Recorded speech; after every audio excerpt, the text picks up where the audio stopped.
तमाम अहबाब को सलाम और आदाब अर्ज़ है। मैं बहुत ज़्यादा कोई लंबा इंट्रोडक्शन नहीं दूँगा जितने भी देखने वाले हैं। मैं एक शेर से मैं इंट्रोड्यूस करूँगा आज की जो मेरी गेस्ट हैं, जो मेहमान हैं। बहुत ही इस शेर में पैगाम भी है कि हम तोहफ़े में घड़ियाँ तो दे देते हैं, हम तोहफ़े में घड़ियाँ तो दे देते हैं, एक-दूजे को वक़्त नहीं दे पाते हैं। जी हाँ, फ़रीहा नक़वी आज मेरे साथ मौजूद हैं। आज की सेशन में हम इनसे शायरी भी सुनेंगे और इनसे गुफ्तगू भी करेंगे। तो जितने भी लोग उर्दू अदब से और उर्दू शायरी से जिनको दिलचस्पी है, वो फ़रीहा नक़वी से बहुत अच्छी तरह वाक़िफ़ हैं, इनको पढ़ते भी हैं। ना सिर्फ़ पाकिस्तान में बल्कि जहाँ-जहाँ उर्दू बोली जाती है, जहाँ लोग उर्दू समझते हैं, वो फ़रीहा साहिबा को सुनते हैं और पसंद भी करते हैं। तो फ़रीहा साहिब आपका बेहद शुक्रिया आज आपने हमें वक़्त दिया है। नहीं, thank you so much Ali, बल्कि शुक्रिया आपका कि आपने एक डिफरेंट तरह का सेशन रखा। इससे पहले के सारे सेशन जो थे वो ज़ाहिर है वो कॉमन थे, एक शायरी सुनाना और ख़त्म कर देना। तो सबसे अच्छी बात ये है कि इसमें गुफ्तगू का मौका मिलेगा, बात करने का मौका मिलेगा। चलिए, थैंक यू वेरी मच। मैं आपको टैग कर रहा हूँ और उसके बाद फिर हम गुफ्तगू का आगाज़ भी करेंगे ताकि आपके टाइमलाइन पे भी अपीयर हो और श्योर। शायद आपके पास नोटिफ़िकेशन आ गई होगी। हाँ, नोटिफ़िकेशन आएगा ये। हाँ, आप रिज़्यूम कर सकती हैं, आप इसको अलाउ कीजिए और उसके बाद हम गुफ्तगू को आगे बढ़ाएँगे। ओके, ओके, ठीक है। तो जिन दोस्तों ने हमें अभी जॉइन किया है उनको एक मरतबा फिर सलाम और आदाब। फ़रीहा नक़वी आज मेरे साथ मौजूद हैं, हम उनसे गुफ्तगू करेंगे। नौजवान शायरा हैं और उर्दू अदब से दिलचस्पी रखने वाले जितने भी लोग हैं, जहाँ-जहाँ उर्दू समझी जाती है, फ़रीहा के नाम से वाकिफ़ हैं। बहुत खूबसूरत लिखती हैं और इनका एक अपना अंदाज़ है और निहायत ही मुनफ़रिद। तो अ, चलिए मेरा ख़्याल है हम गुफ्तगू को आगे बढ़ाते हैं। फ़रीहा, सबसे पहले कि लिखना, ये जो आपका जर्नी एज़ ए राइटर, इस हवाले से बताइएगा हमारे जितने भी देखने वाले हैं उनको। इस जर्नी के बारे में कि ये सफ़र कैसा था ये? बिल्कुल, बिल्कुल। कैसे आपने क्यों लिखना शुरू कर दिया? हाँ, ये भी वैसे कॉमनली पूछा जाता है शायरों से सवाल, तो ज़ाहिर है हर एक का अपना एक तख्लीकी तजुर्बा होता है, एक सफ़र होता है। मेरे साथ तो यूँ था कि शायरी हमेशा से कहीं अंदर थी और बहुत ज़्यादा थी। ज़्यादा इस तरह से थी कि मुझे शुरू से ही शेर पढ़ने में जब निसाबी किताब सबसे पहला एक वो थी सोर्स जहाँ पे शायरी देखने को, पढ़ने को मिली। तो वो चौथी, 5वीं की किताबों में जो नज़्में होती थी, तो मैं थोड़ा-सा फ़ील कर रही होती थी कि उसके रिदम में मुझे बहुत अच्छा फ़ील होता है, एज़ कम्पेयर टू नस्र। जब वो नज़्में पढ़ती हूँ, तो वो एक रिदम अपनी तरफ अट्रैक्ट करता है। तो वो चीज़ पहली बेस थी जिसने बताया कि शायरी कुछ अच्छी-अच्छी चीज़ है, कुछ प्यारा-सा है कुछ, मगर समझ नहीं थी कि क्या है। उसके बाद फिर आगे-आगे जाके एहसास हुआ कि अच्छा ये रिदम जो है ना, ये बहुत ज़्यादा मेरे अंदर कहीं से ना एब्ज़ॉर्ब हुआ है और मुझे बड़ा इस रिदम का पता है कहीं से। इसमें कोई लड़खड़ाहट होती है या कहीं से कुछ गड़बड़ होती है, तो फ़ौरन क्लिक हो जाता है कि यहाँ पे ना ये होना चाहिए था, तो यूँ हो जाता। ये कुछ ऐसे मिसरा कैसा है, ये लंगड़ा-लंगड़ा सा है, ये इसमें ये लफ्ज़ होता तो यूँ हो जाता, इस लफ्ज़ की बजाय ये होता। तो ये थोड़े-से फैक्टर्स थे जो मुझे इस सफ़र की तरफ ना लेकर गए और इस चीज़ को स्मूथ बनाया इनिशिएट करने में।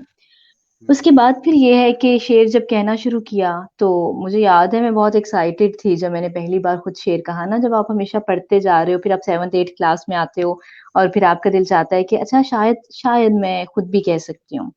तो हुँ, फिर एक शेर कहा और मैंने बड़ी एक्साइटमेंट में आप ही को कहा, ये शेर देखो, ये ना मैंने लिखा है।"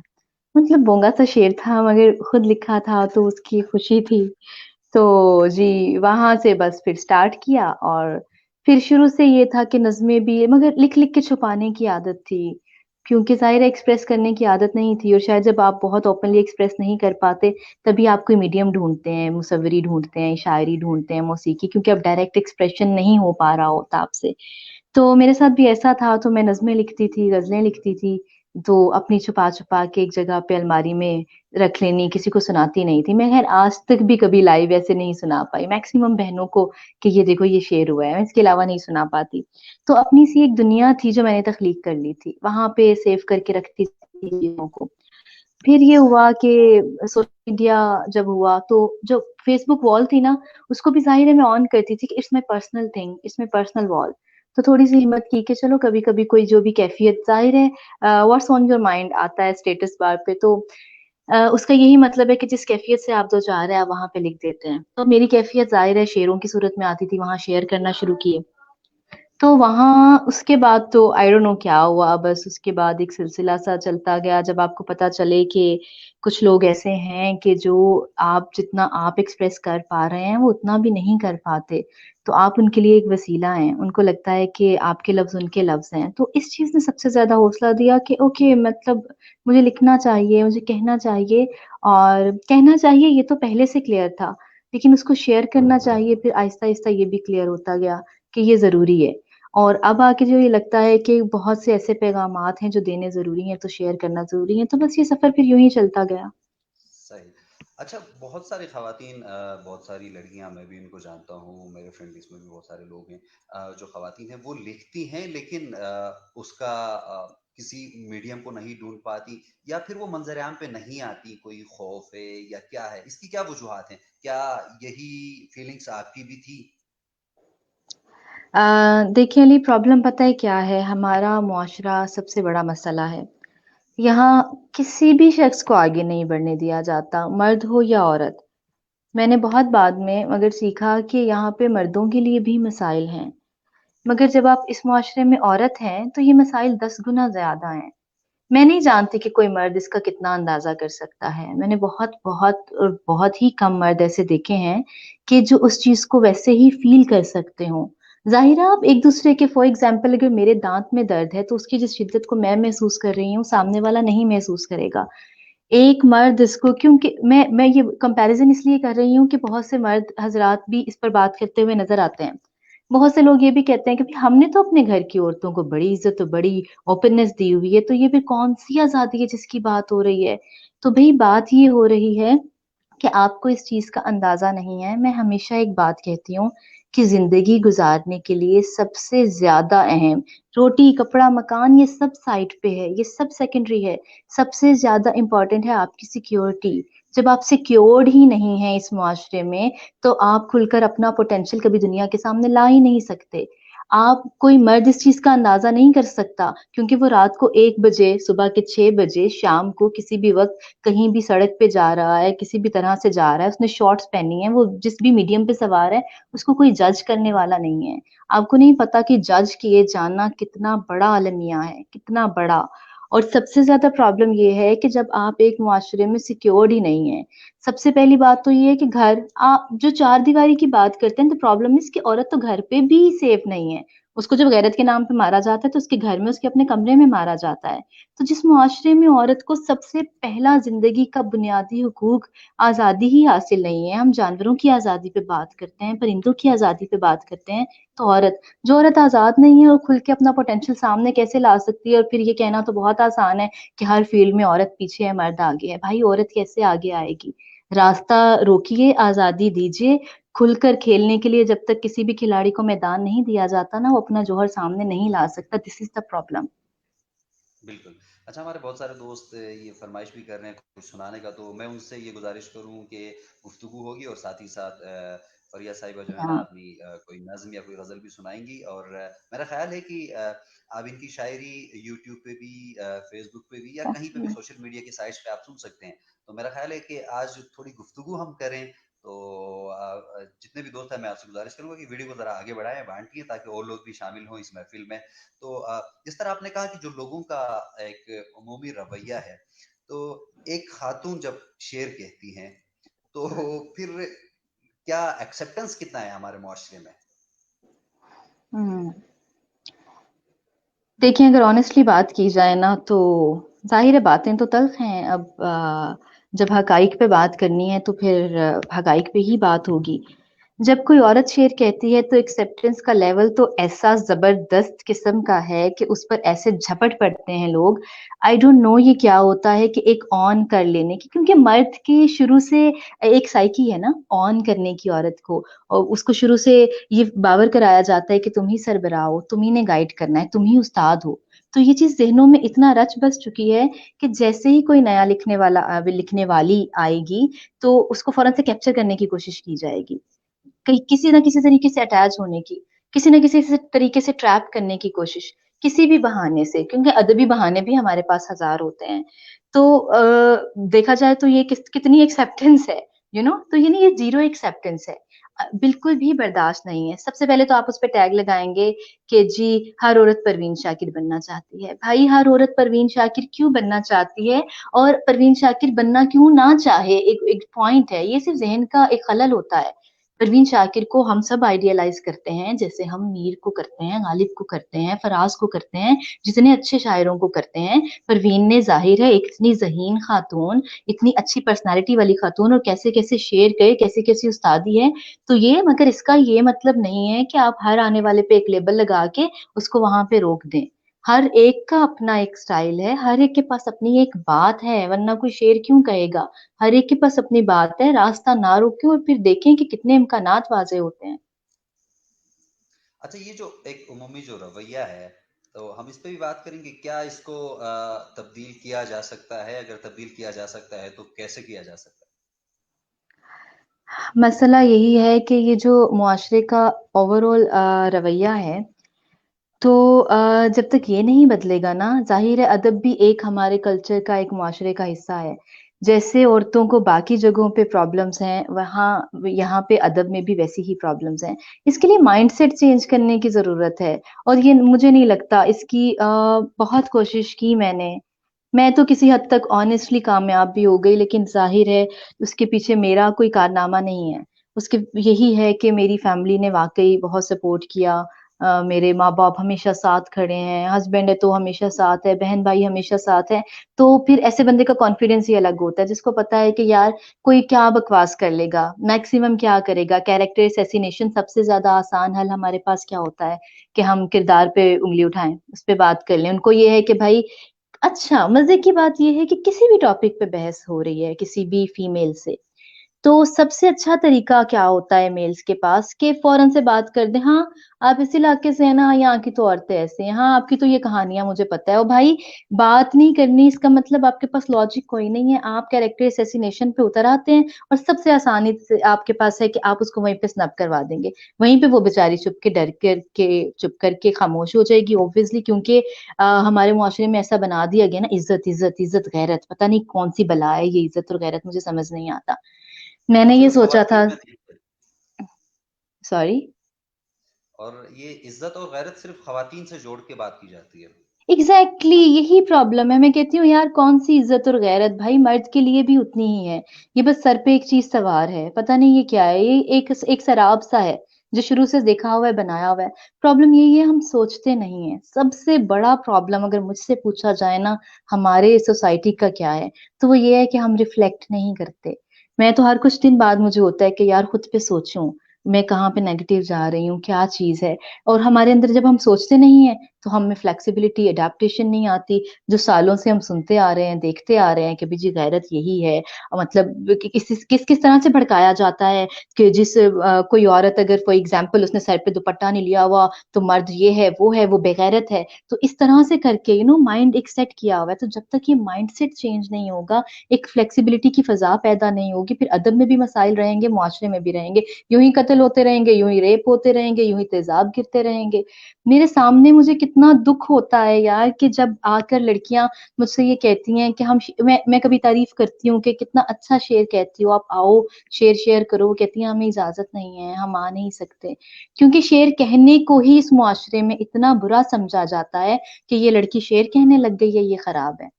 लड़के कैसे-कैसे शेर कह रहे हैं, आपको भी पता है कैसे-कैसे शेर कह रहे हैं। उसके ऊपर फुल एन्जॉय किया जाता है। उनके ज़ुबानी शेरों पे, उनके 18 प्लस शेरों पे, इन सबको नॉर्मल लिया जाता है, क्योंकि पैट्रियार्की यही है ना कि औरत का मुकाम है ही नहीं। अब मैं सोचती हूँ कि कोई औरत इस तरह का कोई शेर कहे, तो बस कैसी-कैसी बातें होंगी और क्या होगा, तो एक्सेप्टेंस लेवल 0 है यहाँ पे फीमेल के लिए। बिल्कुल। अच्छा, कुछ हमारे ये आज की खुशबख्ती है कि आप भी आज हमारे मेहमान हैं, फिर बड़े अच्छे खूबसूरत लोग हमें इस वक़्त देख रहे हैं, सुन रहे हैं। फरनूद भाई हमें सुन रहे हैं, बहुत ही खूबसूरत लिखारी फरनूद भाई कह रहे हैं कि क्या बात है फिरनूद भाई की तो। फरीहा की खिदमत में सलाम पहुँचाकर सवाब दारीन हासिल करें। Thank you so much, it's an honour honestly कि आप हमें सुन रहे हैं। हमारे लिए तो एजाज की बात है, आप हमारे इतने फेवरेट राइटर हैं, क्या बात है आपकी। बिल्कुल अच्छा, तो मैं जरा अब यहाँ पे हूँ ना, तो मैं कमेंट्स देख नहीं पा रही, मुझे लगता है मैं अपना बैक करती हूँ तो आई थिंक कैमरा ऑफ हो जाता है, सो इट्स फाइन, अब बिल्कुल आप ही मुझे बताते रहें क्या क्या हो रहा है। हाँ। और इनायत हैं, वो भी कहते हैं कि वो कहते हैं फरियाद साहिबा को आप वो भी सलाम कह रहे हैं और कह रहे हैं कि अच्छा, फरीहा साहिबा से तारुफ एक खूबसूरत नज्म की वसातत से हुआ था भेड़िए। अच्छा, वो हम मेरे ख्याल से फरिया सुनाएंगे भी आपको कुछ देर में। और कई लिखने वाले हैं, बहुत अच्छी बात ये है। जहांगीर हैं हमारे दोस्त, शिना के बड़े खूबसूरत शायर हैं, वो भी इस वक्त आपको सुन रहे हैं और वो भी आपको बहुत सलाम शुक्रिया। कहते हैं। मेहराब साहब, आपका भी बहुत वालेकुम शुक्रिया। अस्सलाम। और बाकी और भी आपके जो सवालात हैं, जितने भी अहबाब इस वक्त हमें देख रहे हैं, वो कमेंट बॉक्स में लिख सकते हैं। तो गुफ्तगू को हम आगे बढ़ाते हैं। अच्छा, हमारे यहाँ जो शायरी है, चाहे वो नज्म हो, चाहे ज्यादातर जो गजल है, गजल में मौजू औरत को ही बनाया जाता है। औरत की खूबसूरती, आंखें, उससे बढ़कर और कोई बात नहीं होती अक्सर जो शोरा है। तो अगर जिस तरह आपने कहा कि ऐसा ही कोई शेर कोई खातून कोई शायरा का है, तो फिर लोगों का रवैया क्या होता है? क्योंकि आपका एक शेर भी है ना कि आइए देखिए मेरे इनबॉक्स में। सीरियसली मैं बताऊं, शायद मुझे शुरू से आदत थी कि यार बोलना है और जमकर बोलना है, जो जैसे है वैसे बोलना है, देखी जाएगी। मैंने दो चीजें अपने जहन में बिठाई थी जब ये फेसबुक स्टार्ट हुई। जब शुरू में ही ना मुझे समझ आ गई कि यहाँ एक्सेप्टेंस नहीं है, और ऐसे मुख्तलिफ तरीकों से आकर आपका रास्ता रोकने की कोशिश की जाती है, आपको डराने की कोशिश की जाती है कि ऐसे ऐसे तरीके कि मैं क्या बताऊं, मेरे वहमो गुमान में भी नहीं था। तब मैंने दो बातें जहन में बिठाई।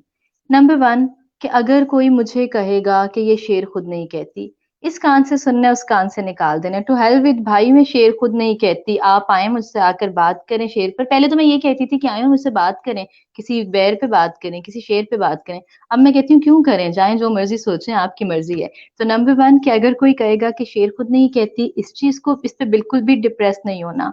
नंबर टू, अगर कोई कैरेक्टर असैसिनेशन करता है, जो मर्जी कहता रहे कोई यार, इस चीज की फिक्र नहीं करनी है। तो मैं हमेशा फीमेल्स को यही बताती हूँ कि यार इन दो चीजों से आप जो हो, इन दो चीजों को टैकल करना, डील करना सीख लें, चीजें आसान हो जाती हैं। सॉरी, इसमें आपका क्वेश्चन ही भूल गई हूँ, आपने मुझसे पूछा क्या था। अच्छा, आगे बढ़ते हैं। मैं मेरा ख्याल है इस पे और ज्यादा बात करने की जरूरत नहीं थी, आपने बात कर दी। जहांगीर कहते हैं कि आप दोनों को सलाम। एक सवाल फरीहा जी से, उमर नजमी और हाफी की शायरी में आप किसकी शायरी पसंद करती हैं और क्यों? ठीक है। ऐसे क्वेश्चन से मुझे कोई परेशान नहीं कर सकता वैसे। मुझे उमैर नजमी भी बहुत पसंद है, तहजीब हाफी भी बहुत पसंद है। देखिए, मैं वही कह रही थी ना कि हर एक के पास कहने के लिए कोई बात है, अगर उसको मौका दिया जाए। अब हाफी की शायरी को देखें, उसका एनालिसिस करें, उसमें आपको जो कैफियत मिलेगी, एक उदासी की एक ज़ेनी लहर मिलेगी, एक एक बेसाख्ता इजहार मिलेगा, वो डेफिनेटली आपको हाफी के हाँ ही मिलेगा।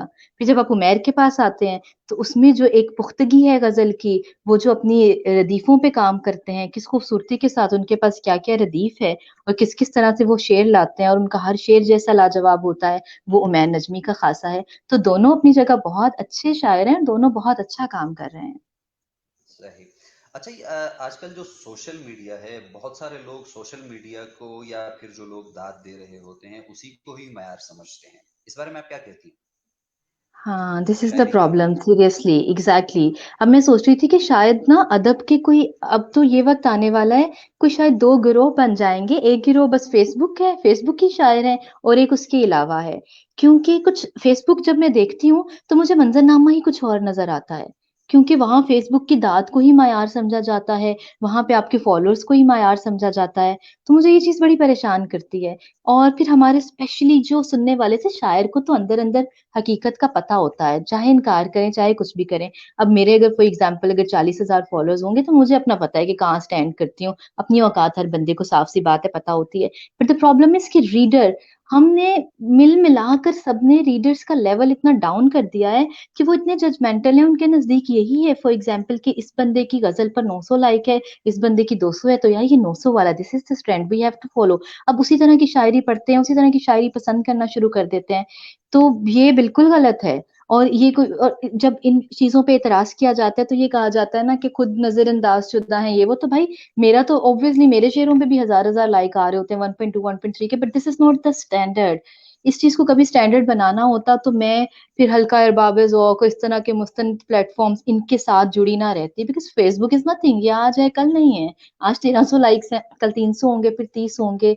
तो ये तो अनप्रिडिक्टेबल दुनिया है, this is not the standard. तो इसको स्टैंडर्ड मत समझें, अपनी आंखें और दिमाग अगर शेयर से मोहब्बत है तो खुला रखें। चीजें क्लियर होती रहती हैं कि कौन सा शेयर अच्छा है, कौन सा शेयर पढ़ने के काबिल है। Facebook is nothing. सही। तो जो पहला सवाल था जो अधूरा रह गया था कि हमारे यहाँ की जो शेर का जो मौजू है वो औरत ही है, हाँ। औरत की खूबसूरती है, उससे बढ़कर और कोई चीज नहीं है। तो इस बारे में जरा बात कीजिएगा आप। अच्छा, ऐसा है कि हाँ, वही हमारा प्रॉब्लम यही है ना कि फ्लेक्सिबिलिटी और आगे बढ़ने का वो कम है। फॉर एग्जाम्पल, आप आज शायर बन गए, अक्सर लोगों को तो जी बहुत बाद में ये जाकर एहसास होता है या देखा देखी एहसास हो जाता है कि हम भी शेर कह सकते हैं। फिर जब वो स्टार्ट करते हैं तो फिर वो देखते हैं कि एक अमूमी ट्रेंड क्या है। अब ट्रेंड में ये है कि क्लासिक्स में और पीछे हम देखते हैं कि अच्छा इन्हीं टॉपिक्स पे बात हो रही है, तो पॉइंट नंबर वन के हम इन्हीं टॉपिक्स पे बात करते रहते हैं। पॉइंट नंबर टू, हमें पता है कि अब रीडर क्या है, वो पसंद क्या करता है, कॉलेज, सिगरेट, लड़की, ये हो गया, मिलना मिलाना, डेटिंग, इस तरह के टॉपिक्स, टू बी ऑनेस्ट। तो जब लोगों ने कॉलेज के मुशायरे में जाना होता है तो वो इस तरह की गजलें अपनी रख लेते हैं कि भाई इस पे दाद मिलेगी। प्रॉब्लम, दूसरा प्रॉब्लम यहाँ पे आता है। थर्ड पॉइंट ये है कि अब वैसे मैंने देखा है कि गजल में बहुत गुंजाइश है और बहुत सारे टॉपिक्स इसमें आ रहे हैं। लोग अब ये औरत औरत को डिस्कस कर लेना, ये सब, इसके अलावा भी बहुत सारे मौजुआत गजल में ला रहे हैं। और ये इतनी खुशाइन बात है कि कुछ लोग जो बातें करते थे कि नहीं इससे गजल रूखी फीकी पड़ जाती है, बरकत खत्म हो जाती है, ऐसा कुछ नहीं होता। कैफियत भी रहती है उसमें, उसमें फिर मसाइल भी डिस्कस होते हैं, उसमें तामीरी सोचें भी आ रही हैं, मुआशरती मसाइल भी आ रहे हैं। तो ये मुझे बड़ा अच्छा लगता है और इससे मुझे फील होता है कि चलो एटलीस्ट लोगों ने ये सोचना शुरू कर दिया है और गजल जो है वो अपने एक अमूमी ट्रेंड से बाहर निकल कर डिफरेंट मौजुआत को अपने अंदर समो रही है, which is a good thing. Hmm. अच्छा, एक और सवाल है कि मीर तक मीर आपको ज्यादा पसंद है, इसके पीछे वजह क्या है, और जॉन के बारे में कुछ क्या कहना चाहिए? हाँ, अच्छा। मीर तक की मीर मुझे वाकई बहुत पसंद है। मीर, अम, मुझे जो इसकी रीजंस लगती हैं, देखिए, मीर मुझे तब से पसंद है जब मुझे शायरी का बहुत पता नहीं था। अब तो हम दो बातें भी कर लेते हैं, सुन सुना के, पढ़ पढ़ा के थोड़ी। जब ये भी नहीं थी ना, तो मीर का शेर पढ़ते ही दिल में जो, मीर के यहाँ जो कैफियत है, मीर के यहाँ जो सादगी है जुबान की, वो तो फिर बाद में पढ़ा मीर को तो पता चला कि मीर ने किस तरह फारसी को साइड पे करके कोशिश की कि उर्दू ही को उर्दू शायरी में लाया जाए, एक आसानी को तरवीज दी। आ, वो एक सब आग एक सब पानी, दीदा और दिल अजाब हैं दोनों, फिर शाम ही से बुझा सा रहता है, दिल हुआ है चिराग मुफलिस का, फिर सरसरी तुम जहान से गुजरे, वरना हर जा जहाने दीगर था। ये एक शेर ही ले लें तो पूरा जहान मिला मुझे हमेशा मीर के एक शेर में। सरसरी तुम जहान से गुजरे, वरना हर जा जहाने दीगर था। ये चीजें, इन चीजों ने मुझे एक्सप्लोर करने की दावत दी कि जिन चीजों से हम सरसरी गुजर जाते हैं उनके अंदर क्या क्या कुछ होता है। एक जर्रे में भी कितनी कितनी देर बैठ के मैं सोचती रहती हूँ, अच्छा यूं है, इससे यूं है, कहाँ की कहाँ इमेजिनेशन चली जाती है। तो बड़े शायर का यही काम है, उसका जुबानो बयान की सादगी, उसका डायरेक्ट आपके दिल में उतर जाना, वो कोई जादू है, मुझे इसलिए पसंद है। और जॉन की आपने बात की, जॉन के बारे में तो बहुत बात हो सकती है। जॉन के साथ ये था कि वो बैक वक्त एक बहुत उम्दा, पुख्ता, जबरदस्त उस्ताद शायर भी है, और फिर वो जाहिर है अपना एक जो पर्सनालिटी का एक वो है, और वो फिर मशहूर भी है। अब मशहूर लोगों के साथ प्रॉब्लम क्या होती है, कुछ तो लोग हसद करने वाले आ जाते हैं। फिर जब जब लोग बर्दाश्त नहीं कर पाते ना, फिर लोगों को ये होता है कि अच्छा हाँ ये एक्टिंग कर रहा है। आजकल के भी बहुत से लोगों के बारे में यही कहते हैं ना, ये एक्टिंग कर रहा है इसलिए मशहूर है, ये फला। तो भाई उसके शेर की पुख्तगी को, उसके शेर के बयान को, उसको आप कैसे निगेट कर सकते हैं? वो कैसे आप कर सकते हैं? एक्टिंग कह लें उसको, उसको कह लें पॉपुलैरिटी स्टंट है, आप जो मर्जी कहें, जॉन तो जॉन है। जॉन के यहाँ हमें कितने खूबसूरत अशआर मिलते हैं, वही बेसाख्तगी, क्योंकि मुझे बरजस्तगी, बेसाख्तगी शेर की बहुत पसंद है, शेर की कैफ़ियत बहुत पसंद है। मुझे नहीं पसंद कि आप उस्तादाना वो कील ठोकते हैं, जैसे शेर में ऐसे-ऐसे लफ्ज़ ठोक के उसको बहुत सकील बना दें। वो जब शेर डायरेक्ट दिल में नहीं उतरा तो उसका क्या फ़ायदा है? और जॉन के शेर आप देखें आपको, और ये नहीं है कि भाई जॉन कितना बड़ा, उसको ज़ुबान पे कितनी गिरफ्त है, आप उसकी वीडियोज़ सुनें, उसकी बुक्स पढ़ें, उसने जो एक-एक लफ्ज़ पे कसरत बात से की है, मैं कल के बिल्कुल। एग्ज़ैक्टली। तो जब ऐसा शायर एक आसानी को अपना रहा है, तो इसका क्या मतलब है? ज़ुबान की, ज़ाहिर है ज़ुबान की मेराज भी यही है कि उसमें ऐसी सलाहियत हो कि वो डायरेक्ट दिल में उतरे। तो जॉन की तो क्या बात है, वो बाकमाल शायर है, वो डायरेक्ट आपके दिल में उतरता है, फिर दिल में रहता है। बिल्कुल। अच्छा, एक अगला सवाल है, चूँकि अभी जो हमारे देखने वाले हैं उनके सवालात को हम ज़्यादा शामिल करेंगे। शुक्र खान साहब कहते हैं हुँ। कि शायर और शायरात दोनों अमूमन मरकज़ का सिगा इस्तेमाल करते हैं। इसकी तारीख क्या है? क्या ये टेक्नोलॉजी गलत नहीं? आई एम सॉरी, मुझे समझ नहीं आया कि मुज़क्कर का सीगा इस्तेमाल करते हैं शायर और अ, शायरात? जी, जी, जी। यानी अमूमन मुज़क्कर का सिगा इस्तेमाल करते हैं। अपने लिए फॉर एग्ज़ाम्पल? नहीं, अच्छा। महबूब के लिए। अच्छा, ऐसा एक्चुअली नहीं है। अच्छा, मैं समझी कि अपने लिए, जैसे पहले था ये शायरात क्या करती थीं कि वो मेल उसमें लिखती थीं कि मैं ऐसे गया, मैं हुआ, क्योंकि ज़ाहिर है कि मेल पोएट्स ज़्यादा थे तो उसी ट्रेंड को फ़ॉलो कर रही थीं। और हमारे पंजाबी क्लासिक्स में स्पेशली आपने देखा होगा, जो पंजाबी सूफियाँ हैं वो फीमेल का अपने लिए इस्तेमाल करते हैं। अब जो महबूब के लिए इस्तेमाल करने की बात है तो नहीं, ऐसा तो नहीं है। आप पोएट्री पकड़ के देखें, पढ़ के देखें आप, जो मेल पोएट्स हैं वो फीमेल लड़की को लड़की कह रहे हैं, वो रहती है, करती है, आई मीन। और जब कोई फीमेल लिखती है तो वो क्वेश्चन, ऐसा नहीं है। सही, हाँ। मुज़क्कर को मैं मस्कर पड़ गया था शायद, वो हाँ, मैं भी कहूँ मस्कर मुज़क्कर क्या है। मस मस अच्छा, अभी फ़रिया ये बताइएगा कि जो अदबी हलकों में या जो जितनी भी अंजुमनें हैं, उनमें जो सियासत है, वो किसी भी एक नए शायर, एक नए लिखने वाले को कितना कन्फ्यूज़ करती हैं, कितने मुश्किलात से दो-चार करती मज़े की बात है कि जब कोई किसी ओहदे या मनसब पे होता है ना, तो उससे सवाल उस वक़्त नहीं करते, जब वो वहाँ से उतर आता है ना, फिर करते हैं, वो खुल के बोलता है। एनीवेज़ ये है कि मुझे एज़ाज़ हासिल हुआ कि हल्का अरबाब ज़ौक़ की, ज़ाहिर है, जॉइंट सेक्रेटरी हूँ, वो भी हल्का अरबाब ज़ौक़ लाहौर। और फिर अंजुमन तरक्की पसंद मुसन्निफ़ीन, ज़ाहिर है उसका इतना है, तो उसमें नई आवाज़ों के नाम से एक प्रोग्राम था, उसकी सदारत भी की। तो मिली-जुली चीज़ें हैं, बहुत से फैक्ट्स हैं। जहाँ तक इनकरेज पॉज़िटिव बातें पहले कर लेते हैं। जहाँ तक इनकरेज करने की बात है, तो मैंने देखा कि ज़ाहिर है मुझ जैसी एक, अभी कितने साल हुए हैं लिखते हुए, मुझे उन्होंने एक सदारत दी कि भई आपके जूनियर्स हैं, हम चाहते हैं कि जब इनकी शायरी पे बात हो तो आप बात करें, आप नए ट्रेंड्स को देखते हुए आप इसकी सदारत करें। Which was a big thing for me कि भई इतनी फ्लेक्सिबिलिटी उनमें है। ऑन द अदर हैंड हल्का भी इस तरह नए लिखने वालों को साथ-साथ शामिल करता रहता है। कहीं न कहीं मैंने देखा है कि हमारे सीनियर्स के यहाँ ये प्रॉब्लम है कि पता नहीं इनसिक्योरिटी है कोई, या एक सर्वाइवल वॉर है, जो हर कोई लड़ रहा है, जिसका हासिल कुछ भी नहीं है। हम बात तो कर देते हैं ना, वक़्त बता देगा कि कौन कहाँ स्टैंड कर रहा है। हम इसको दिल से फ़ॉलो नहीं करते। दिल में सबकी कोई इनसिक्योरिटी है, कोई परेशानी है। मैंने सीनियर्स को देखा, वो जूनियर्स को लेकर बहुत खुश और बहुत वेलकमिंग, कुछ हैं भी, लेकिन ज़्यादातर नहीं भी हैं। सो ये हैं। प्रॉब्लम्स बहरहाल मौजूद हैं। इसमें वाक़ई आगे बढ़ना मुश्किल है, मगर स्टिल अगर मुझ जैसा बंदा बगैर किसी अप्रोच के, क्योंकि मैं तो ऑनेस्टली वो बंदी हूँ, ये ऐसा नहीं है कि मैं कोई स्पेशल बंदी हूँ, बहुत से लोग ऐसे होते हैं, बट ज़ाहिर है अभी मुझसे बात हो रही है तो मैं अपनी बात करूँगी कि मैंने तो आज तक अपना कोई शेर तक भी किसी को कभी टैग नहीं किया। आज तक कभी भी कोई नहीं कह सकता पिछले 9-10 सालों में फ़ेसबुक में कभी ऐसा हुआ हो, मैंने किसी को इनबॉक्स में जाकर कहा हो कि जी, शेर कहाँ है, या राय दीजिएगा या पोस्ट लगा दीजिएगा, कभी ये चीज़ नहीं की। मतलब इतनी, मैं कभी आज तक किसी को नहीं कहा कि ये मुशायरा हो रहा है, मैं आना चाहती हूँ, कभी नहीं कहा, कभी ज़रूरत नहीं पड़ी। तो मुझ जैसा बंदा जो बिल्कुल इन चीज़ों में सेल्फलेस है, अगर उसको ये हल्का अरबाब ज़ौक़ का प्लेटफ़ॉर्म और फिर यहाँ से जॉइंट सेक्रेटरी का इलेक्शन लड़ना और फिर इलेक्शन में इलेक्टेड जॉइंट सेक्रेटरी बनना, ये सब मौक़े मिल सकते हैं, तो इसका मतलब कि, और साफ़-सी बात है, कोई वो फीमेल थिंग भी कुछ इस तरह का यूज़ नहीं किया, because I know my self, मुझे पता है, तो मुझे लगता है कि अभी भी कहीं टैलेंट के लिए जगह तो मौजूद है।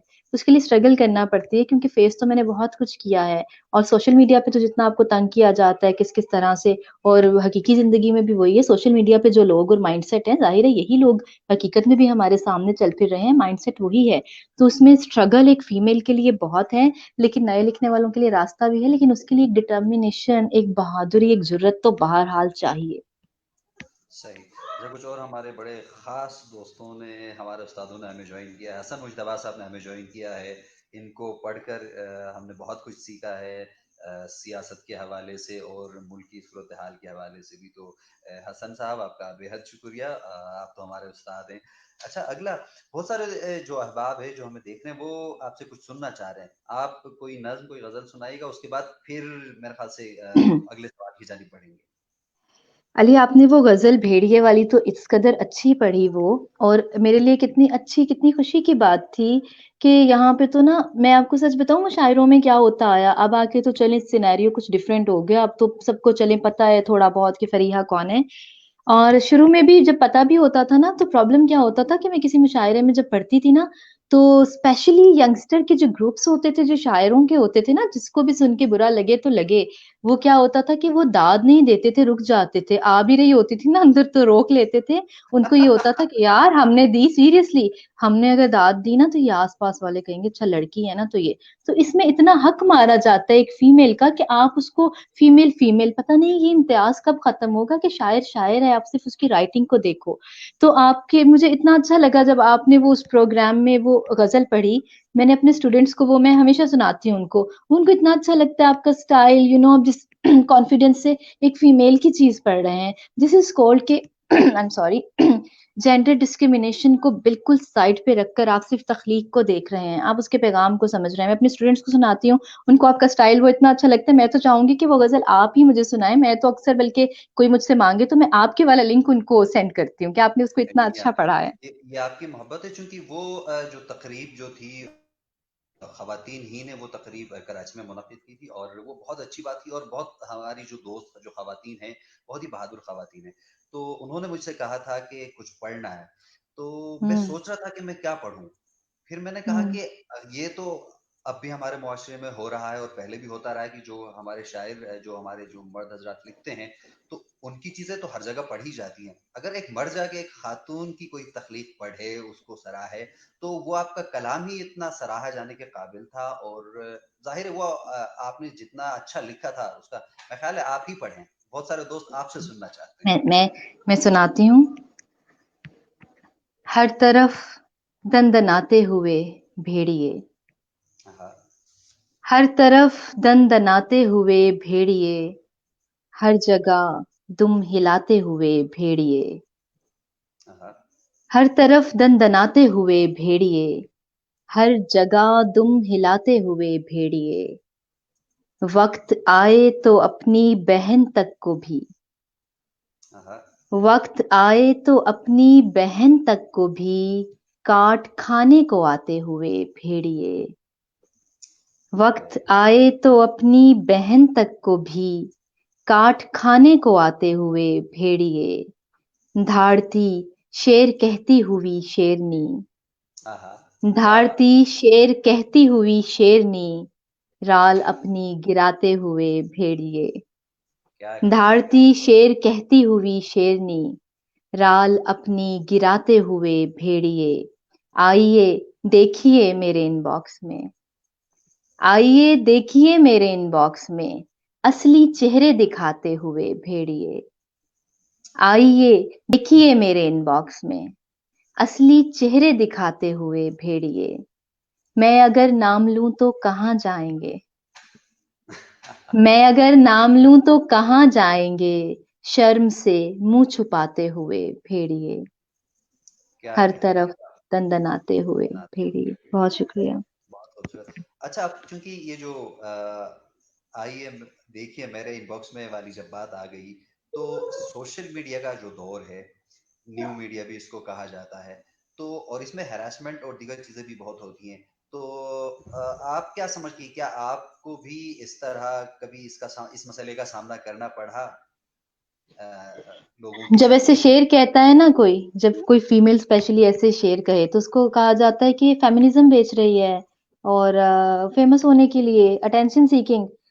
भाई कोई वही लिखता है जो वो फील करता है। वही प्रॉब्लम है ना कि जो चीज हमने फेस की है, आप कैसे उसको फील कर सकते हैं? आपको आके इस तरह से ब्लैकमेल नहीं किया जाता। आपको आके कहा जाता है कि आपके बाप को जाके ये कहूंगा, ये है वो है। इस कदर कैरेक्टर असैसिनेशन। और सामने जो इतने मुअज्जिज बने फिर रहे होते हैं, आपके इनबॉक्स में वो कैसे आते हैं? किस तरह से आपको फेक आईडीज बनाकर गंदी गंदी गालियां दी जाती हैं, आपको न्यूड्स भेजी जाती हैं, आपके साथ पता नहीं क्या क्या बकवास की जाती है, और ओपनली धमकियां दी जाती हैं। और मैं तो कुछ बहादुर थी, तो मैं तो इन चीजों से बड़ा मुझे एनर्जी मिलती थी। मैं कुछ ऐसे शेर कह लेती थी, ढेर मोहब्बत करने वालों के सदके मुट्ठी भर नफरत करने वालों की खैर, मैंने इनसे हटकर राह निकाली है, रास्ता रोकने वाली दीवारों की खैर। और मैं बहादुर थी। और कुछ मेरे इर्द गिर्द जो बहुत मेरे करीबी लोग थे, जाहिर है वो, जैसे अब आप, सबसे बड़ी बात आपकी फैमिली, वो आपके पीछे यूं खड़ी होती है कि तुम्हें किस बात का डर है भाई। तो मैं ये सोचती थी कि भाई किस बात का डर है, इस बोलना है। लेकिन दुख की बात ये है, चलो मैं तो बहादुर थी थोड़ी, मैं निकल गई। बट द प्रॉब्लम इज कि यहाँ पर प्लीज इस बात को समझें कि बहुत सी ऐसी खवातीन हैं, बहुत सी ऐसी फीमेल्स हैं जिनको इस तरह की आजादी, जिनके पीछे कोई सपोर्ट नहीं है। I am really sorry to say, बहुत से ऐसी खवातीन हैं जिनके अपने घर में ही ऐसे मर्द मौजूद हैं जो दूसरी औरतों को जाकर ऐसी ऐसी चीजें कर रहे हैं, ऐसी हरासमेंट कर रहे हैं, ब्लैकमेलिंग कर रहे हैं। वो अपनी फीमेल्स के लिए कैसे बर्दाश्त करेंगे कि वो आके जाएं, क्योंकि उनको पता है कि जो वो कर रहे हैं वही करतूत आगे उनकी फीमेल्स के साथ होंगे। तो प्रॉब्लम यही है कि ये घर से, जो आप कहते हैं चार दीवारी में रहे औरत, चार दीवारी में महफूज है, चार दीवारी ही के मसले हैं जो बाहर आते हैं। तो सिर्फ माइंडसेट को चेंज करने की जरूरत है। मैंने बहुत कुछ फेस किया, बहुत बहुत कुछ, बहुत से झगड़े, बहुत सा गन, क्या क्या कुछ फेस किया। और मैं तो स्टेज से निकल आई। मगर मुझे अभी भी दुख अब उससे ज्यादा होता है कि मैं निकल आई हूँ, लेकिन 95% of the female specially writers उसमें मौजूद हैं अभी। वो ब्लैकमेल भी होती हैं, हरास भी होती हैं, सब कुछ होता है। उसके लिए क्या करना है हमें? ऑब्वियसली आवाज हम हर बार उठाते हैं, लेकिन जो ये दिमागों में घुसा हुआ है ना, ये माइंडसेट चेंज करने की जरूरत है।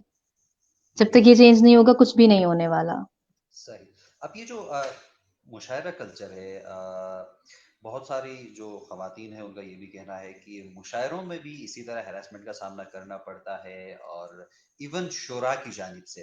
अब चूंकि ज़रा हम खुल के बात करेंगे, अगर आपको कोई एतराज़ ना हो तो इस पे। मुझे कोई एतराज नहीं है, बिल्कुल खुल के बात होनी चाहिए। तो अक्सर एक तो ये हम्म। होता है कि जितने भी मुशायरे होते हैं, तकरीबात होती हैं, उसमें बहुत सारे जो शायर होते हैं वो या तो ये है कि नशे वशे की हालत में होते हैं, अगर नहीं भी होते हैं तो दूसरा वाला नशा ऊपर चढ़ा हुआ होता है। तो इस बारे में ज़रा आप बताइएगा। हमारा मुआशरा तो इस कदर गंदा है, टू बी ऑनेस्ट। तो मैंने हमेशा बहुत संभल संभल कर कदम उठाया, क्योंकि हर चीज सामने थी। शुरू से एनालिसिस करने की बहुत ज्यादा आदत है। तो ये था कि मुझ जैसा एक बहादुर बंदा, मैं कहती हूँ कि किसी की ऐसी की तैसी कोई आए, मैं बहादुर हूँ, मुझे लगता है। लेकिन मैंने ये सोचा हुआ था कि भी मैं, जैसे ही इवेंट खत्म हुआ है, इनमें बैठना नहीं है। ऑनेस्टली इनमें आप 5 मिनट बैठे हो, ऐसी ऐसी बातें, 5 से 10 मिनट में उठ के आप जब आए हैं, ऐसी ऐसी बातें होंगी कि आप हैरान रह जाएंगे। तो बात यह है कि बिल्कुल ऐसा होता है, शायरों की तरफ से भी होता है। मैंने क्यों शायरों के अगेंस्ट, मतलब क्या कोई कोई दिमाग में कोई नफसियाती मसला नहीं था? एक तो क्या था, बहुत पुराने शेर, रस्सी जल जाए या आप जल जाइए, जाएगा ही नहीं एक बल जाइए, एक तो मर्द है और शायर भी है, मेरी माने तो बचकर निकल जाइए। कि वाकई शायरों ने बहुत इस चीज को मिसयूज किया, बहुत एक्सप्लॉइट किया। और खुलकर बात की जाए तो मुझे इतनी हंसी आती है कि जिन लोगों से कभी हल्का फुल्का से शेर पे बात हो गई, मैं तो इतनी मोहतात रही कि आज तक कभी किसी के शेर का कोई मशवरा, एक आध लफ्ज का, मैं अक्सर लोगों को देती हूँ तो वो मान जाते हैं, शेर में बदल लेते हैं। मैंने ये मशवरा भी कभी किसी का एक्सेप्ट नहीं किया कि कल को टैग लग जाएगा, क्यों? मैं तो फरिया को सिखाता रहा हूँ। इसके लिए इतनी मेहनत मैंने खुद की है, कितने कितने घंटे बैठकर उर्दू की किताबें पढ़ी हैं, उनको किया, अंदर एब्जॉर्ब किया, लिख लिख के देखा, अच्छा ये ताने बाने मिलाकर खुद सीखा, यही कि टैग ना लगे। बट द प्रॉब्लम इसके साफ सी बात है, इतनी मेहनत हर कोई नहीं करता। कहीं ना कहीं पे फिर एक लूप होल दे देते हैं। जरा सा किसी बेचारी ने जाकर पूछा या किया तो आपने उस पर टैग लगा दिया, हाँ यार ये तो जो है ना, ये मुझसे लिखवाती है, इसको तो मैं सही करके देता हूँ, और फिर बदले में आप सोच लें क्या क्या होता होगा। ओ भाई क्या मतलब यार, इतनी आप शायर ही रह गए हैं, बदले में क्या क्या होता होगा। I mean this is ridiculous seriously. अब मैं ये सोचती हूँ कि आप ये देखें कि मेल्स जो हैं ये आपस में कितनी इनमें यूनिटी है, कि 10-12 छोटे छोटे से काके हैं, 20-20 21-21 साल के, और एक बाबा जी 40-45 साल के शायर हैं। मैं पॉइंट आउट किसी को नहीं कर रही, एक जनरल रवैया है। वो 10-12 को अपने साथ लेकर फिर रहे हैं और एक ही कमरे में रह रहे हैं, वहां पे सो रहे हैं, और हमें भी पता है कौन कौन होमोसेक्सुअल है, क्या क्या कुछ होता है। तो गंदे तो आप लोग खुद हैं बहुत ज्यादा, तो आप इतने मजे से किसी पे कैसे इल्जाम लगा देते हैं? हम तो आपको जज नहीं करते हमारी तरफ से, आप होमो है, हेट्रो है, भाई जो भी है आपका अपना फेल है। बट द प्रॉब्लम इज कि फिर हमें भी कुछ ना कहें। हमें तो आप जरा सा भी कहेंगे हम बोलेंगे। आपके मतलब ऐसी की तैसी आप हम पे बात करेंगे, हम शेर खुद नहीं कहते, या हमारे कैरेक्टर पे कोई कौन होता है बात करने वाला? क्योंकि जब हमने कैरेक्टर्स पे बात की तो फिर बहुत कुछ खुलेगा। So better be careful.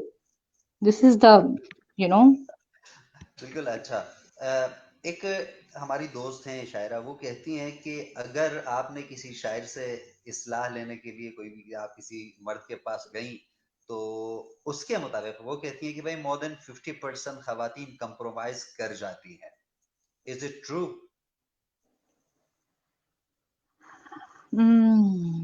मुश्किल सवाल कर दिया ना। अच्छा, ऐसा है भी, नहीं भी है भी। ये जो एक धुन सवार होती है ना अली, आगे बढ़ना, मैं सच बताऊं, मुझे आई वॉज ब्लेस्ड ऑनेस्टली। मुझे कभी मौका नहीं मिला इस चीज का ना, तो शायद मैं बहुत जजमेंटल इस पे नहीं होना चाहती, कि कभी किसी चीज की ख्वाहिश नहीं करना पड़ी, भागना नहीं पड़ा, शोहरत के पीछे नहीं भागना पड़ा, सीखने के पीछे नहीं भागना पड़ा। शुरू से एक जहानत सी थी, ओवर कॉन्फिडेंस इसको कह ले, पता था मैं खुद सब कुछ कर सकती हूँ, तो खुद से किया। जब एक धुन सवार हो जाती है ना कि यार मुकाबला करना है, आगे जाना है, मशहूर होना है, ये बहुत गंदी लत है। ये मेल्स को भी लगेगी तो बुरा होगा, किसी फीमेल को भी लगेगी तो बुरा होगा। कॉम्प्रोमाइज ऐसे नहीं, बहुत कम केसेस में देखें ऐसा होता भी होगा। ये अपना पर्सनल मैटर है, ठीक है, कहीं हो जाता होगा, होता है तो गलत है।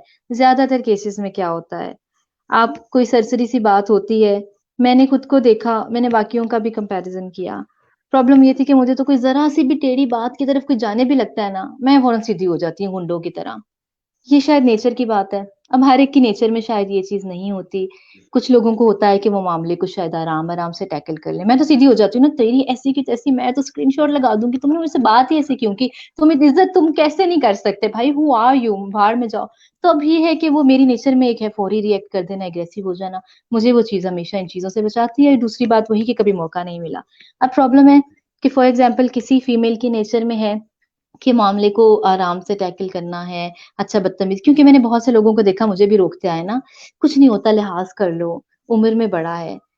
बट माई पॉइंट इज कि भाई उम्र में बड़ा है तो उसको लिहाज करना चाहिए, उसको शर्म करना चाहिए। मैं तो छोटी हूँ तो मैं बदतमीज हूँ, चलो, वो बड़ा है तो उसको नहीं पता उसकी अपनी बेटी भी है, किसी किसी की तो नवासी भी है, तो इनको शर्म नहीं आती। तो बस फीमेल्स का ये होता है कि वो खामोश हो जाती हैं इस पे। और फिर मेल्स तो बड़े टेक्निकल है माशाल्लाह, वो अपने पॉइंट की बात को करके किसी ना किसी तरीके से आपके मैसेजेस को ऐसे करके स्क्रीनशॉट ऐसा उम्दा लेंगे कि जिसमें साफ लगेगा कि हाँ भाई पता नहीं कोई रात गुजारने की बात हो रही है या पता नहीं क्या हो रहा है, टू बी ऑनेस्ट।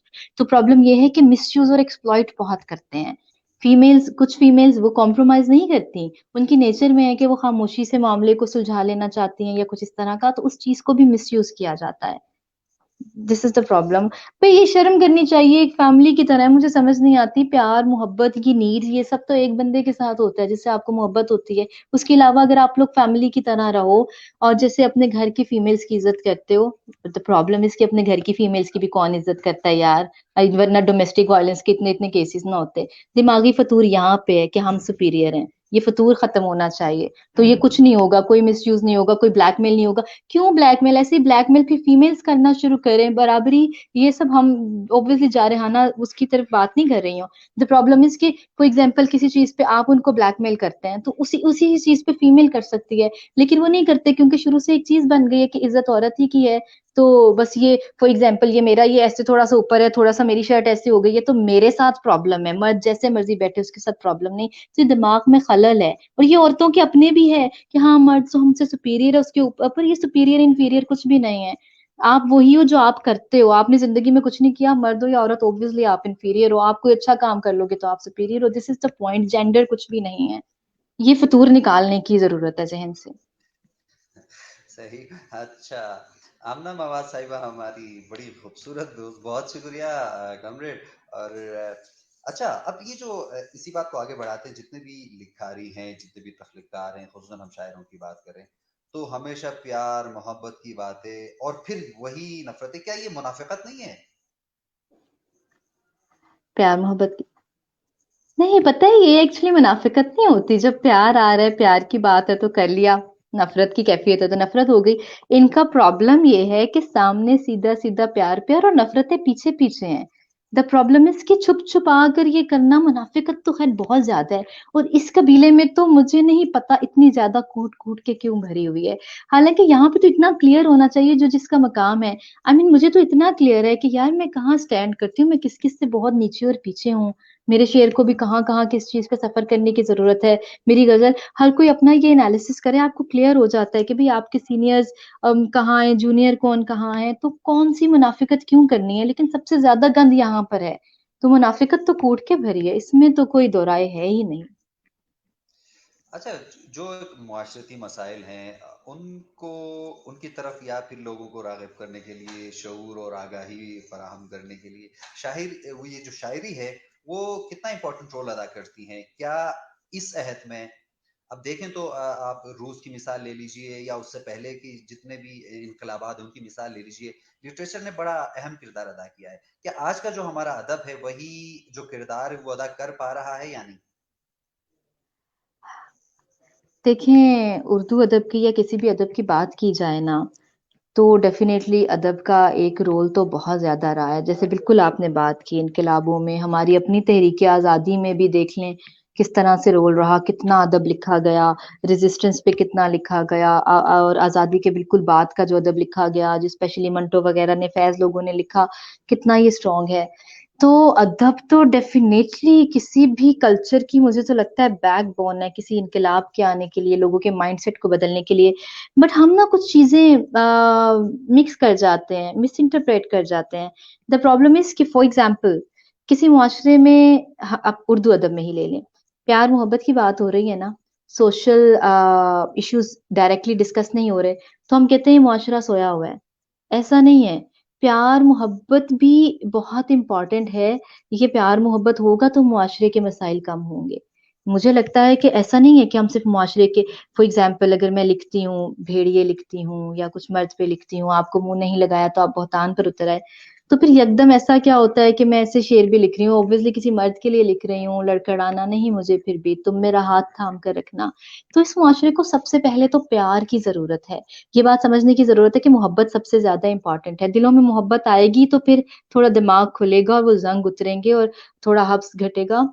तो हमें इस चीज में ना थोड़ा स्मार्ट रोल प्ले करने की जरूरत है। अदब बहुत कुछ कर सकता है, लेकिन हमें इस चीज का ध्यान रखना है कि हमें मोहब्बत और अमन का पैगाम कैसे देना है, और जहां हमें तल्ख होना है, क्योंकि कहीं पे ऑब्वियसली हमें डायरेक्ट होने की जरूरत भी है, कुछ बातें प्यार से समझ नहीं आ रही, लातों के भूत बातों से नहीं मानते, तो उसमें डायरेक्ट भी होना है। लेकिन एक रास्ता भी निकालना पड़ता है। अभी ये फीमेल जो है, वो आजादी मार्च पर कितना इशू चल रहा था, इधर खलीलुर रहमान चल रहा है, उधर मारवी सर में, दो अलग अलग और बस लगे हुए हैं। और कुछ लोगों को तो कुछ पता नहीं था कि क्या है, फेमिनिज्म तक को पढ़ा नहीं हुआ, तहरीक क्या है, उसका बैकग्राउंड क्या है, बस एक जिद थी कि हम मेल्स हैं तो हमने खलीलुर रहमान की साइड ही लेनी है, हम फीमेल्स हैं तो हमने यही करना है, बस एक जिद सी सर के ऊपर सवार है। इसमें क्लियर रोल प्ले करने की जरूरत है। दरमियान में आप मजहब को भी रगड़े हैं, दरमियान में कुछ भी, किसी चीज का कोई कसूर नहीं, फतूर आपका यहाँ पे है। तो उसमें शेर में मैंने कहा था कि ये लड़ाई है उन हुकूक की जो दीन देता है तुम नहीं देते। दीन को साइड पे रखें, वो अलग बहस है। मसला ये है कि आप डायरेक्ट क्या कर रहे हैं। तो ये चीजें क्लियर करने की, और अदब में सब चीजें, सब मसाइल, अदब में तो बहुत गुंजाइश है। हर मसला आ सकता है, लेकिन मोहब्बत साथ साथ चलती रहेगी। आप इसमें ये नहीं कह सकते कि प्यार मोहब्बत पे बात क्यों हो रही है, सिर्फ इन इश्यूज पे बात हो। प्यार मोहब्बत पर बात सबसे ज्यादा होनी चाहिए किसी भी मुआशरे में। मेरा पॉइंट ऑफ व्यू ये है। अच्छा, अभी कुछ सुनाइएगा, क्योंकि बहुत सारे दोस्त बाकायदा कह रहे हैं कि गुफ्तगू बहुत हो गई है और कुछ शायरी सुनाए। मैं तो शायरी से इतना थकी हुई थी, तो मुझे इतना अच्छा लगा है ना कि गुफ्तगू इन टॉपिक्स पे तो बात ही नहीं होती। मैं डेफिनेटली सुनाती हूँ। कोई गजल सुनाते हैं। हम एक शहर में जब सांस ले रहे होंगे, हाँ, हाँ। हम एक शहर में जब सांस ले रहे होंगे, हमारे बीच जमानों के फासले होंगे। वाह! हम एक शहर में जब सांस ले रहे होंगे, ए हूँ। हमारे बीच जमानों के फासले होंगे। वो चाहता तो ये हालात ठीक हो जाते, हाँ, वो हाँ। चाहता तो ये हालात ठीक हो जाते। बिछड़ने वाले सभी ऐसा सोचते होंगे। वाह! वो करेक्ट। चाहता वो चाहता तो ये हालात ठीक हो जाते। बिछड़ने वाले सभी ऐसा सोचते होंगे। ये बेबसी से तेरी राह देखने वाले गए दिनों में तेरा ख्वाब देखते होंगे। क्या ये गज़ल! बेबसी से वाह! तेरी राह देखने वाले गए दिनों में तेरे ख्वाब देखते होंगे। कहा भी था कि ज्यादा करीब मत आओ, कहा भी वाह! था कि ज्यादा करीब मत आओ, बताया था कि तुम्हें मुझसे मसले होंगे। कहा भी था क्या कि कहने ज्यादा करीब मत आओ, बताया था कि तुम्हें मुझसे मसले होंगे। वही सिफातो खसाइल हैं और वही लहजे, वही सिफातो खसाइल हैं और वही लहजे। ये लोग पहले कभी भेड़िए रहे होंगे। क्या कहने! वाह! वाह! हम एक शहर में जब सांस ले रहे होंगे। बहुत खूबसूरत, बहुत खूबसूरत। अच्छा, अभी एक वाक़या मैं आपको सुनाना चाहूँगा। जब मैं यूनिवर्सिटी में था, मैं मंटो पढ़ रहा था, तो मेरी एक दोस्त थी, वो कहने लगी कि मैं 2 क्लासें बंक करूँगी और मंटो पढ़ूँगी। मैंने कहा, "तुम किताब ले जाओ।" तो वो हम्म, कहने लगी, "नहीं, मैं मेरे घर में सख्त ममानत है, मेरी बाजी ने पहले भी देख लिया था, तो उन्होंने कहा था कि इसको मत पढ़ना।" तो हम्म। ये रवैया क्यों है? क्योंकि एक हमारे यहाँ फ़िक्शन को या फिर हक़ाइक़ या जो हकीकत है, उसको हम सामना क्यों नहीं कर पाते? कितना अच्छा किया ना आपने ये वाकया बयान करके। मैं हर जगह पे ना, हर इंटरव्यू में मैंने शायद ये कोट किया होगा कि मेरे दिल से वो बात निकलती ही नहीं है। जब हम कॉलेज में थे तो एक लड़की शायरी की किताब, अच्छा वो मजे की बात मंटो भी नहीं था। मंटो पर तो चलो बेचारे को एक वो है ना हासिल है एजाज कि इसको नहीं पढ़ना। मंटो भी नहीं था। एक शायरी की किताब थी जिसमें रैंडम पोएट्स के कुछ इंतखाबात थे। तो वो घर ले गई तो उसके अब्बा ने फाड़ दी वो किताब। तुम शायरी पढ़ रही हो, तुमने खराब होना है। तो हमारे यहाँ प्रॉब्लम ये है कि छुप-छुप के सब काम हमने करने हैं। वही मुनाफ़िक़त है ना, मैं हमेशा कहती हूँ कि यार मैंने तो अपना पब्लिक और अपना पर्सनल हमेशा क्लियर रखा। जैसे आप हो ना वैसे ही रहो। प्रॉब्लम ये है कि हम खुद बहुत ज़्यादा इंटरेस्टेड होते हैं। खुद छुप-छुप के सब करना है, पॉर्न्स भी देखनी है, हर तरह की बात करनी है, सब हरकतें भी माशाअल्लाह करनी है। मगर फिर जब घर में हमें कोई सीट दे दी जाती है, थोड़ी-सी पावर, पावर से मुराद कि आप सुपीरियर हैं, आप सरबराह हैं, तो फिर हमने ऐसा बन जाना है इस्लाह करने वाला कि बस हमसे ज़्यादा तो शरीफ कोई है ही नहीं। मंटो के क्या कहता है मंटो? पहली बात तो ये है ना, what's wrong with Manto? Manto ने शायद जितनी खूबसूरती के साथ, मतलब मंटो की कोई भी कहानी पढ़ के कोई फीलिंग तो कभी भी नहीं आती। आप तो ऐसे हैरान रह जाते हो कि यार यूँ हाँ, यूँ और यूँ होता है, ये this is the real picture. वो आपको असली वही बात है ना मंटो के बारे में, वही जो हम कोट्स पढ़ते हैं वो बिल्कुल ठीक है कि वो आपको आईना दिखाता है। ऑब्वियसली अब आप में कितनी हिम्मत है कि आप अपनी असली शक्ल देख सकते हैं या नहीं, इट्स अप टू यू। तो हम नहीं देख सकते ना, हमने तो इतने मास्क चढ़ाए हुए हैं, असली शक्ल हमारे सामने है तो हम तो डरेंगे, तो इसलिए मंटो को नहीं पढ़ना।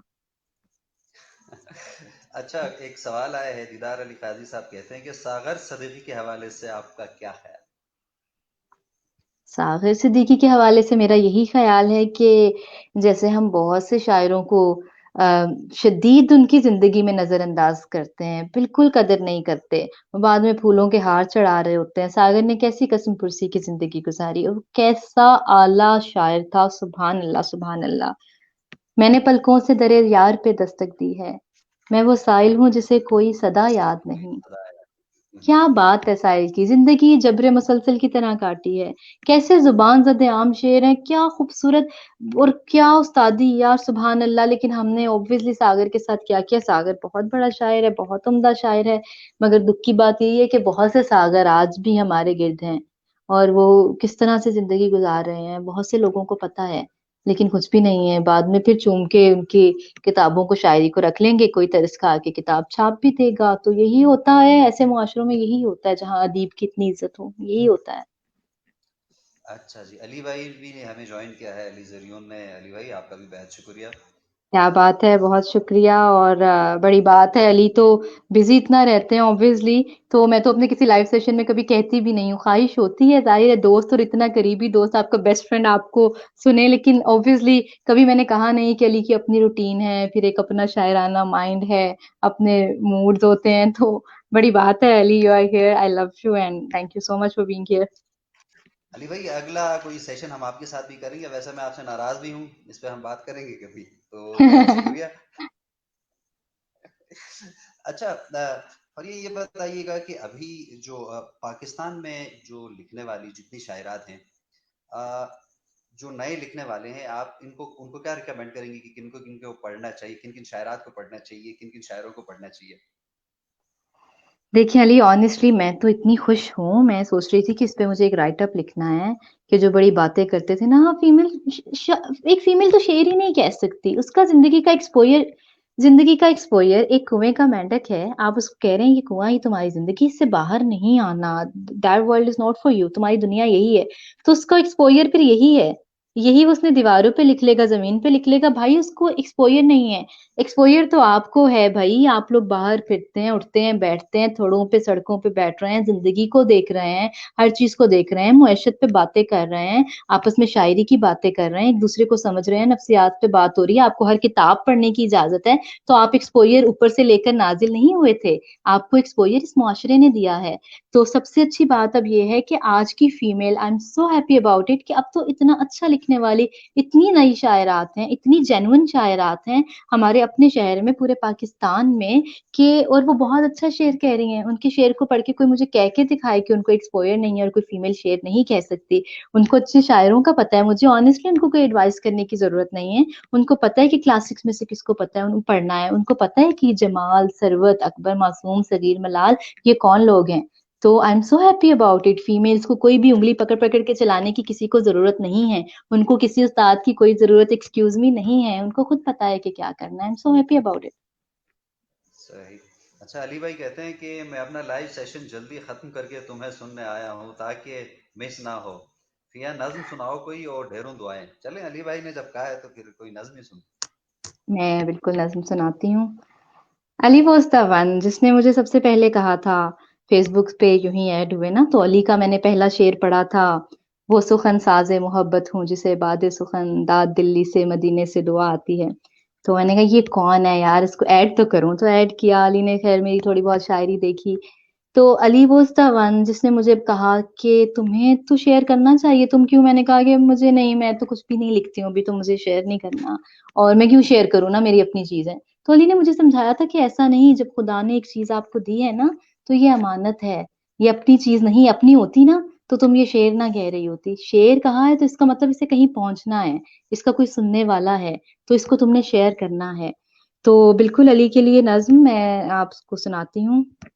हम्म, बेसुखन दरीचों से। हम्म।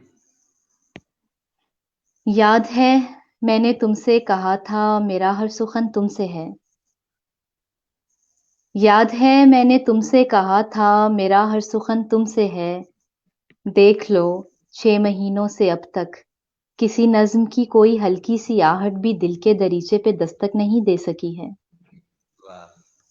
याद है मैंने तुमसे कहा था मेरा हर सुखन तुमसे है, देख लो 6 महीनों से अब तक किसी नज्म की कोई हल्की सी आहट भी दिल के दरीचे पे दस्तक नहीं दे सकी है। मगर अब मैं इससे ज्यादा दुआओं में तुमको नहीं मांग सकती, मगर अब मैं इससे ज्यादा दुआओं में तुमको नहीं मांग सकती, खुदा इतना फारिग नहीं है, खुदा इतना I'm really sorry, खुदा इतना फारिग नहीं है कि सब छोड़कर सिर्फ हमको मिलाने की खातिर I'm sorry, आधे घंटे का सेशन मैंने कहा था, अब मैं देख रही हूँ कि 58 मिनट्स हो गए हैं, तो उसमें फिर मेरे गले का यही हाल होना था, जिसको इतना कम बोलने की आदत हो। अच्छा नहीं। सॉरी, मैं शुरू से सुनाती हूँ नज्म, काफी गड़बड़ हो गई है इसके साथ। याद है मैंने तुमसे कहा था मेरा हर सुखन तुमसे है, देख लो 6 महीनों से अब तक किसी नज़्म की कोई हल्की सी आहट भी दिल के दरीचे पे दस्तक नहीं दे सकी है। मगर अब मैं इससे ज़्यादा दुआओं में तुमको नहीं माँग सकती, खुदा इतना फ़ारिग़ नहीं है। खुदा इतना फ़ारिग़ नहीं है कि सब छोड़कर सिर्फ़ हमको मिलाने की ख़ातिर ज़माने में कुन की सदाएँ लगाता फिरे। उसकी वाह! दुनिया में हम ही नहीं और भी लोग हैं। हाँ, वो दुनिया जो हमने बनाई थी, उसमें फ़क़त हम ही थे। वक़्त का अजदहा मेरी टीनेज की सारी मासूमियत को निगलने लगा है। वक़्त का अजदहा मेरी टीनेज की सारी मासूमियत को निगलने लगा है। खुदा और रहमत का नक्शा जो बचपन में अम्मा ने खींचा था यकसर बदलने लगा है। कहीं दूर से फिर तुम्हारी सदा आ रही है। वाह! कहीं दूर वाह! से फिर तुम्हारी सदा आ रही है, मगर दिल ये कहता है बस अब नहीं, खामोशी चाहिए। और तुम जानते हो मैं दिल की सुनूँगी। ये क्या है कि जब आँखें मूंदूँ तो रंग और मंज़र, मगर आँखें खोलूँ तो हर सू अंधेरा है। मैंने आहा! तुम्हें रोशनी फ़र्ज़ करके मैंने तुम्हें रोशनी फ़र्ज़ करके ये सब दिल की बातें कही हैं। मैंने तुम्हें रोशनी फ़र्ज़ करके ये सब दिल की बातें कही हैं। मेरी बेकरारी किसी गैर मानूस सांचे में धीरे से ढलने लगी है। महीनों से दिल के जज़ीरे पे जमती हुई बर्फ़ आखिर पिघलने लगी है। कोई नज़्म फिर मुझ में चलने लगी है। कोई क्या नज़्म फिर कहने मुझ में चलने लगी है। क्या कहने क्या कहने! बहुत वाह! शुक्रिया और आई थिंक इस नज़्म के साथ ही बस सेशन का इख्तिताम करते हैं। बट एक बात मैं ज़रूर कहना चाहूँगी, thank you so much, you are the one के और हमेशा से आप ही होते हैं। आई एम सो हैप्पी कि यार आज इस टॉपिक पे बात हुई और बहुत सी बातें जो वाक़ई कभी मैं मसलहतन, कभी मुरव्वतन, वैसे तो मैं इतनी मसलहत और मुरव्वत रखती नहीं हूँ, लेकिन अक्सर रख के मैं नहीं कर पाती, मैंने आज वो भी की क्योंकि समटाइम्स कह देना ज़रूरी होता है और उसके लिए ऑब्वियसली हर कहने के लिए आपको एक प्लेटफ़ॉर्म चाहिए होता है, कोई चीज़ वसीला बनती है। और इस बार वसीला आप थे, so thank you so much to you. बेहद शुक्रिया। अभी आखिरी पैगाम ये है कि हमारे चूँकि जो व्यूअर्स ज़्यादातर गिलगित-बल्तिस्तान से हैं, गिलगित-बल्तिस्तान से मेरा भी ताल्लुक है, तो उनके लिए क्या कोई शेर या कोई पैगाम? उनके लिए पैगाम ये है कि to be very honest and to be very open, मैंने जितनी मोहब्बत और दिल वाले देखे हैं ना गिलगित में, मैंने कहीं और नहीं देखे। गिलगित के लोग बहुत प्यारे हैं, बहुत मोहब्बत करने वाले हैं और मोहब्बत करने वालों के लिए पैगाम सिर्फ यही हो सकता है कि इसी तरह मोहब्बतें बाँटते रहें और मैं तो हमेशा हर फ़ोरम से यही मैसेज देखती हूँ कि मोहब्बत सबसे ज़्यादा स्ट्रॉन्ग जज़्बा है, सबसे ज़्यादा इम्पोर्टेंट चीज़ है और मोहब्बत जिस इंसान के पास है, उसके पास सब कुछ आ जाता है, तो उनके लिए यही मैसेज है। और शेर फिर हमेशा की तरह वही है कि ढेर मोहब्बत करने वालों के सदके, मुट्ठी भर आहा! नफ़रत करने वालों की खैर। चलें, बेहद शुक्रिया फ़रीहा साहिबा और आखिर में मैं ये रस्मी बातें मुझे नहीं अच्छी लगती हैं, उसके लिए आप ही का शेर मैं आखिर में कहूँगा कि जो मैंने इब्तिदा में भी कहा था, हम तोहफ़े में घड़ियाँ तो दे देते हैं। हम तोहफ़े में घड़ियाँ तो दे देते हैं, एक-दूजे को वक़्त नहीं दे पाते हैं। तो आपने हमें वक़्त दिया। तो क्या बेहद अच्छी बात शुक्रिया। कही है, थैंक यू सो मच। चलिए ख़्याल रखिए अपना। थैंक तो यू सो मच, तमाम अल्लाह अहबाब का हाफ़िज़। बेहद शुक्रिया। अल्लाह हाफ़िज़। जी, तमाम अहबाब आप सबका भी बेहद शुक्रिया उन तमाम दोस्तों से मुआज़रत जिनके पैगामात को हम शामिल नहीं कर सके और उन तमाम अच्छा आखिर में मैं एक गुज़ारिश ये करूँगा कि आप अगला हमारा मेहमान कौन होना चाहिए आप कमेंट बॉक्स में लिख सकते हैं ताकि हम इस सिलसिले को गुफ्तगू के सिलसिले को हम आगे बढ़ाएँ चूँकि आजकल पूरी दुनिया में इस वबा की वजह से सारे लॉकडाउन है और लॉकडाउन की वजह से लोग अपने घरों में ही महसूर हैं। तो इसको हम बेहतर तरीके से इस वक़्त को कैसे यूटिलाइज़ करें और जो मुकालमा है और जो डिबेट का माहौल है या फिर जो गुफ्तगू का माहौल है उसको कैसे आगे बढ़ाएँ। तो आप बताइए कि अगला मेहमान कौन हो ताकि हम उनसे भी राब्ता करें और ये जो गुफ्तगू का माहौल है उसको आगे बढ़ाएँ। बेहद शुक्रिया, शब ब खैर, अपना ख़्याल रखिए।